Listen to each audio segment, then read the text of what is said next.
भाइयों, आज हम इस चैनल के माध्यम से बात करेंगे भिंडी की फसल कैसे करें और कब करें।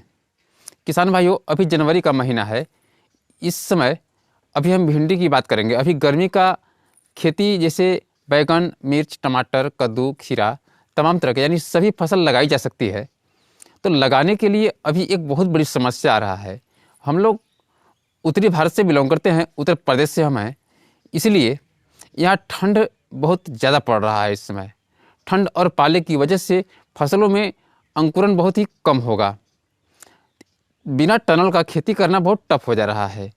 इसलिए अब हम बात करेंगे कि बिना टनल का खुली आसमान के नीचे हम भिंडी की फसल कैसे लगाएं जिसमें जर्मिनेशन सही हो तथा पौधा की ग्रोथ अच्छा हो। इन्हीं सारी बातों को आज हम इस वीडियो के माध्यम से डिस्कस करेंगे। तो किसान भाइयों, यदि आप इस चैनल पर पहली बार आए हैं तो चैनल को सब्सक्राइब करें तथा लाइक अवश्य कर दें। मैं आपका दोस्त शशि कुमार और आप देख रहे हैं समृद्ध किसान खेतीबाड़ी। किसान भाइयों, अब हम बात करते हैं भिंडी की फसल की संपूर्ण जानकारी की। आज यदि आप इस वीडियो को पूरे अंत तक वॉचिंग करेंगे तो भिंडी की फसल की संपूर्ण जानकारी ले पाएंगे। तो किसान भाइयों, हम शुरुआत करते हैं सबसे पहले मिट्टी की। किस प्रकार की मिट्टी में हम भिंडी की फसल उगा सकते हैं। वैसे तो किसान भाइयों, सभी प्रकार के जीवाश्म युक्त उपजाऊ मिट्टी में आप भिंडी की फसल उगा सकते हैं। वैसे विशेष मिट्टी की अगर हम बात करें, बलुई दोमट मिट्टी तथा चिकनी दोमट मिट्टी, इसमें आप भिंडी की फसल का अच्छा ग्रोथ कर सकते हैं। इससे आप अच्छा उत्पादन ले सकते हैं। अब हम आगे बात करेंगे भिंडी की फसल की अंकुरण के लिए टेम्परेचर की।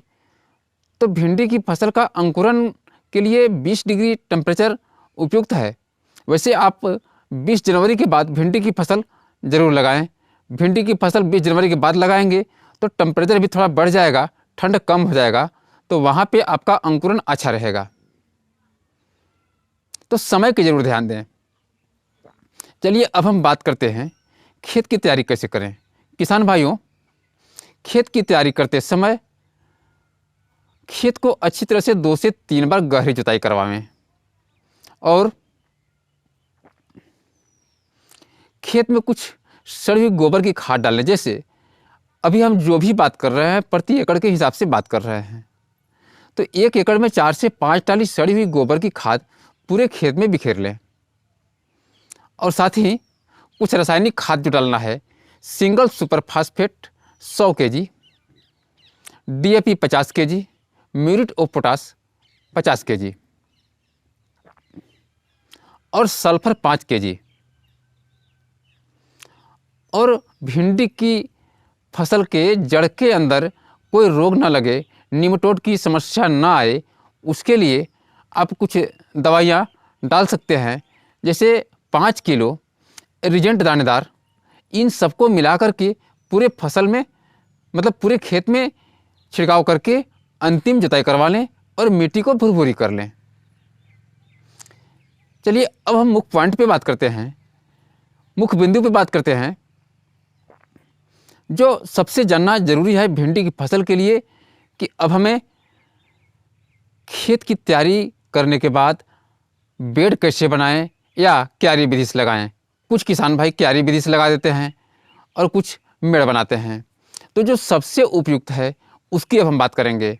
किसान भाइयों, भिंडी की फसल बुवाई करने के लिए आप बेड जरूर बनाएं। तो बेड की बनाने के लिए बेड से बेड की दूरी क्या होना चाहिए। तो किसान भाइयों, बेड से बेड की दूरी आप 1 फीट रखें और बुवाई करते समय आप पौधा से पौधा की दूरी 6 से 8 इंच रखें। क्योंकि किसान भाइयों, आप यह भिंडी जो लगाने जा रहे हैं जनवरी में, ये आप गर्मी का फसल लगाने जा रहे हैं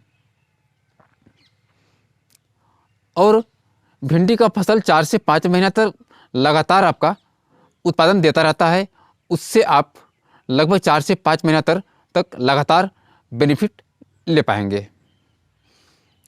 तो इसलिए इसमें कुछ जो अभी हम खाद की बात किए, गोबर की बात किए, ये डालना बहुत ज़रूरी होता है। क्योंकि लंबा दिनों का यह फसल है तो उसको भोजन पर्याप्त मात्रा में मिलना चाहिए।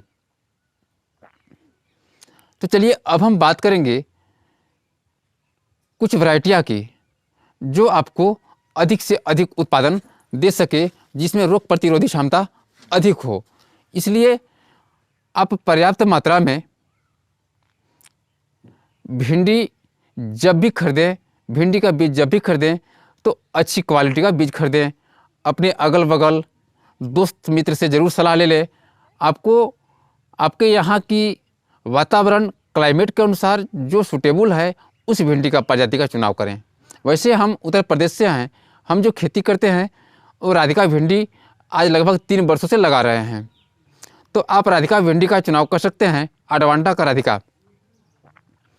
और दूसरी वैरायटी की अगर हम बात करें तो अडवांटा का 90 नाम से आता है, ये फन हाइब्रिड बीज है, आप इसका भी चुनाव कर सकते हैं। चलिए अब हम अगली वैरायटी की बात करें तो सिजेंटा का OH 102, आप इसका भी चुनाव कर सकते हैं, आप इसको भी लगा सकते हैं। तो किसान भाइयों, इन तीनों वैरायटी में से किसी भी वैरायटी का आप चुनाव करके आप लगा सकते हैं। और हम अगली वैरायटी, अब आगे जो इसके आगे जो मुख्य पॉइंट है अब हम उसकी बात करते हैं। तो किसान भाइयों, अब जो है थोड़ा सा जो मुख्य पॉइंट की हम बात करेंगे, तो बीज लगाते समय लोग ध्यान नहीं देते, मार्केट से बीज लाते हैं, सीधा खेत में बुआई कर देते हैं। इसमें एक बहुत बड़ी समस्या आती है, जिसमें आप देखते होंगे कि अंकुरन अच्छा नहीं होता है और अंकुरन होने के बाद भी पौधा सूख जाते हैं, खराब हो जाते हैं। यहाँ पे किसान भाइयों का बहुत बड़ा नुकसान हो जाता है।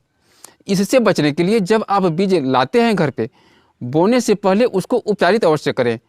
उपचारित करने के लिए कार्बेंडाजिम या थीरम 2 ग्राम प्रति केजी बीज के हिसाब से ले और उसमें उपचारित करने के बाद ही लगाएं। उपचारित करने के बाद आपकी फसल में निमेटोड या पौधा खराब होने का, सूखने का समस्या नहीं आता है। इससे आप अधिक से अधिक उत्पादन, अधिक से अधिक मुनाफा आप ले सकते हैं।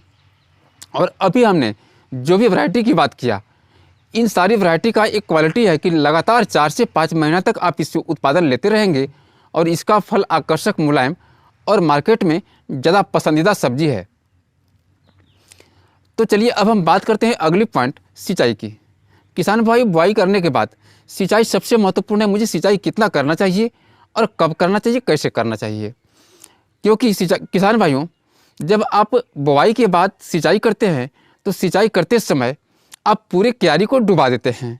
डुबाने के बाद आप देखते होंगे कि बहुत सारे बीज मिट्टी में नमी अधिक होने की वजह से सड़ जाता है, तो अंकुरन अच्छा नहीं हो पाता है। अंकुरन हो भी जाता है तो आगे चल के कुछ ही दिनों में सूखना शुरू हो जाता है। जो जड़ के अंदर फफूंद, फंगस लग जाते हैं, इसकी वजह से काफ़ी समस्याएं आती है। तो आप बीज उपचारित तथा सिंचाई, अगर हम बात करें सिंचाई कैसे करना चाहिए, तो आप आधे मेड़ ही पानी लगाएं।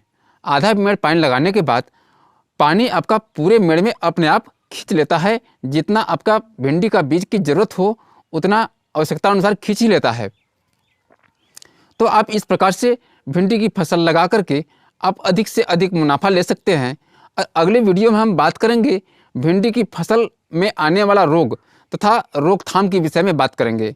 तो किसान भाइयों, मैं उम्मीद करता हूं कि आपको यह जानकारी अच्छा लगा होगा। यदि अच्छा लगा होगा तो कमेंट बॉक्स में ज़रूर लिखें, कमेंट बॉक्स के माध्यम से ज़रूर बताएं तथा अपने दोस्त मित्रों को शेयर करें। धन्यवाद। जय जवान, जय किसान।